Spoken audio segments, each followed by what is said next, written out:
Hello everyone. Welcome to week 6. This week we're going to be talking about two different topics, social emotional development and social cognition or social thinking, and how they relate to those on the autism spectrum.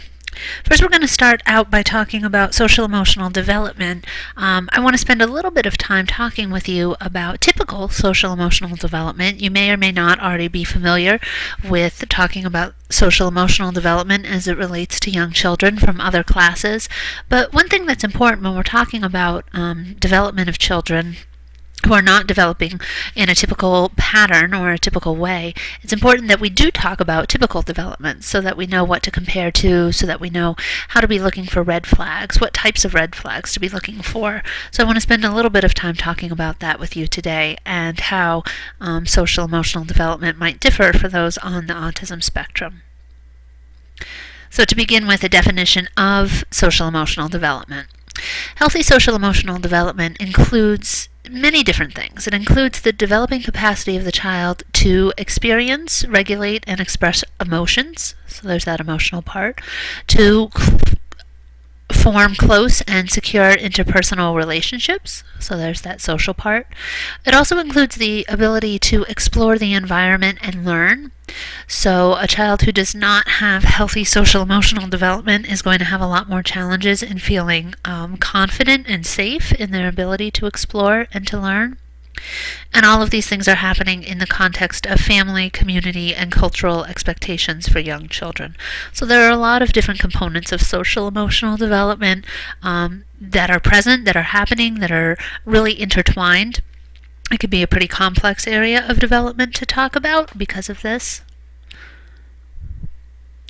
And when we're talking about social emotional development for children on the autism spectrum, we want to make sure that we're referring back to these diagnostic criteria from the DSM 5th edition, because compromised or atypical social development is part of the diagnostic criteria. So a couple of weeks ago we talked about language development and communication development.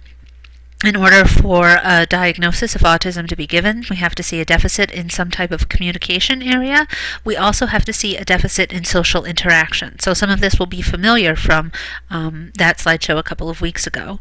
We talked about that persistent deficits in social communication and social interaction need to be seen across multiple contexts as manifested by the following, and they give the examples. And both items 1 and 3 on that list apply to our topic today. So we need to see deficits in social emotional reciprocity. So these children need to lack an ability to be able to engage in a reciprocal relationship that includes any sort of back and forth.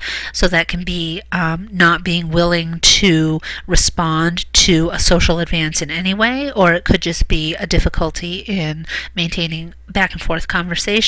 They give some other examples here. And then we also need to see deficits in developing, maintaining, and understanding relationships. And again, this can show up in lots of different ways.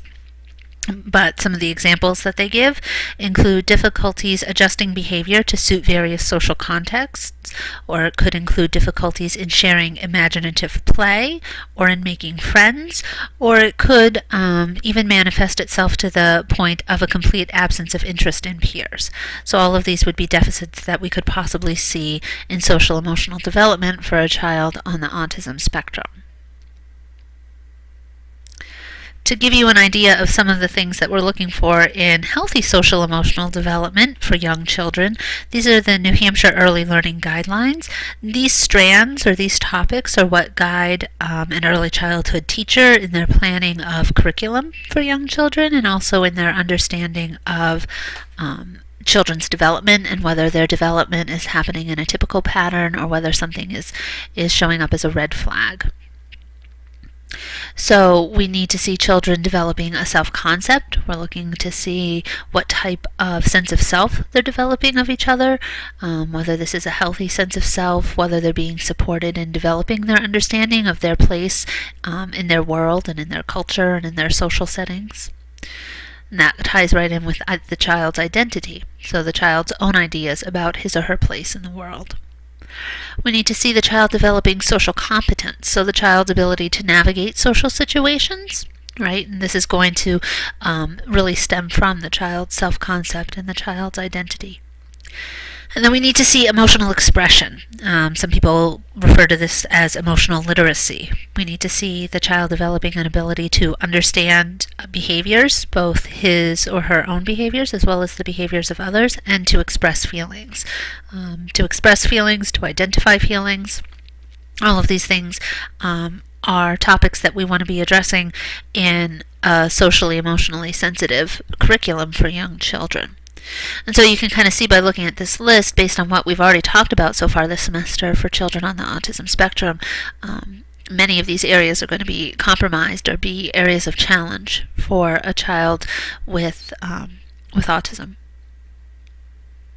And I also want to talk just for a minute about self-regulation, because self-regulation is also an important part of social emotional development. It ties right in with that idea of identity and self-concept, because it stems from the ability to be aware of oneself and to manage oneself. There are 3 different areas of self-regulation that we can talk about. We can talk about behavioral self-regulation. So this is the child's ability to inhibit actions and to control the speed of their activity or their actions. So, we can think about this, the child who's reminded to walk inside, even if they want to be running, they're able to inhibit their actions and to change their physical activity. We can think about cognitive self-regulation. So this would be a child's ability to maintain attention, even if they're feeling distracted, to continue to pay attention to something, to plan, to problem solve.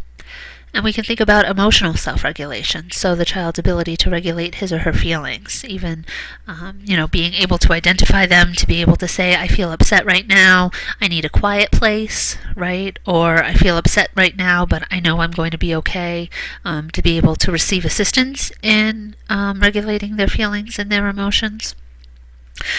In a lot of ways, you can think about self-regulation as being one of the foundational skills in our ability to interact appropriately with other people. We have to be able to understand the context of a social situation that we're in and adapt ourselves to that context. We have to understand what's appropriate, and then we have to change our behavior in order to be appropriate. So the reading of the social situation, which we're going to talk more in the next lecture about social cognition, is important, but also the ability to regulate oneself and to change one's actions or desired actions in order to be appropriate in the situation is also really critical. When we're talking about social emotional development, it can be helpful to think about the typical stages that we see children going through. There are lots of different psychologists and educators who have kind of developed different theories of the stages of social emotional development that children go through. This is one that I want to share with you today. It was developed by Stanley Greenspan, and that's a name that you should be familiar with. He's the developer of Floor Time, which is an intervention strategy for children with ASD. He's also a choice for your research project, as well as Floor Time. That's also a choice for a topic for your research project. And Stanley Greenspan lists 6 different stages. They overlap in the months because, as anyone who works with children knows, they don't develop at the same rate and the same speed all the time. Development varies from child to child, certainly, but these stages help us to look at what typical development is, and again, they give us that idea of whether a child that we're observing is falling into this general typical development framework, or whether there's some sort of variance here that doesn't match up with what we're seeing. So I'll talk about these stages briefly just to give you an idea. Stage 1, which is the first stage after a child is born, we see a child already beginning to develop self-regulation and interest in the world. The child begins to notice that the world responds to his or her behaviors, and this is the real beginnings of social development. At stage 2, which can happen pretty shortly after birth, Stanley Greenspan calls the stage falling in love, and this is when we see attachment beginning to develop. If you know anything about attachment or have learned about it before, you know that it really is the foundation of a lot of our social skills that we develop, a lot of our emotional health and emotional stability, because attachment is what informs our understanding of how safe the world is, how trustworthy other people are. The baby begins to understand that there are stable people in her world, and she can count on these people to respond to her needs and to take care of her. Stage 3, 3 to 10 months, intentional communication. This is a young age maybe to think about communication, except when you remember that crying is a form of communication, right? So this is when babies are beginning to develop the cognitive ability to see action and reaction, to see cause and effect, and if I cry, then I get food, or if I cry, then I get picked up. They're beginning to see that they can communicate with their caregivers in a variety of ways, that certain cries might get them certain attentions, and doing other things get them other types of attention. Understanding that we can communicate with those around us, again, is foundational to our social development. Stage 4 is going to be happening right around the first birthday for the child, extending maybe all the way up to a year and a half. This is the emergence of the child's organized sense of self. So this is when the child begins to realize that he or she exists independently of those around him. Understanding that the child can explore on his or her own. The child can encounter the world on his or her own. The child can have preferences, right? Can have likes and dislikes, can like one person more than another person, realizes that these people exist kind of outside of himself. All this is happening, and it's amazing to think of how much is happening when children are so young. Stage 5, that extends a little bit longer now, all the way from a year and a half to 3 years. This is when the child is beginning to create emotional ideas. So understanding emotions, understanding that a person can be sad, that the child himself can be sad, that if another person is sad, that might make me feel sad, or we are both sad together. Same thing for happy. And then this just continues to extend on as the child's cognitive abilities continue to increase. So too, in stage 6, do their emotional abilities and their ability to think logically about emotions. The last thing I want to talk with you about today are some of the different factors that affect social emotional development. They can affect it positively, or they can affect it negatively, and I want to talk a little bit more about kind of the negative component, I guess, when we're thinking about what can compromise social emotional development, what can present a challenge for a child's developing self-concept, sense of self, ability to regulate emotions. What are possible factors that can affect this in a negative way for a child? And most research shows that there are 3 different factors. They're all intertwined. They all affect each other. Biological, which we might think about as the nature component of development. And then we have psychological, and then we have social, which are both a nurture part. And instead of trying to think about nature versus nurture, that it's only one or only the other, I want you to think about how all of these areas are interlinked. And even if there is a part of a child's development that is solely biological, let's say a child who's born with Down syndrome, right? That's a purely biological disorder, and there's nothing about nurture that causes that. At the same time, 2 children who are born with Down syndrome, all of the nurture that they experience during their lives, all of the psychological and social factors, that's going to impact the biological factor, that underlying factor. In the next few slides, I'm going to show you a list of some different biological, psychological, social factors. I'm not going to talk about all of them. You're welcome to print out the slides and to go back through, or to pause the slideshow if you need to look at them a little more closely on your own.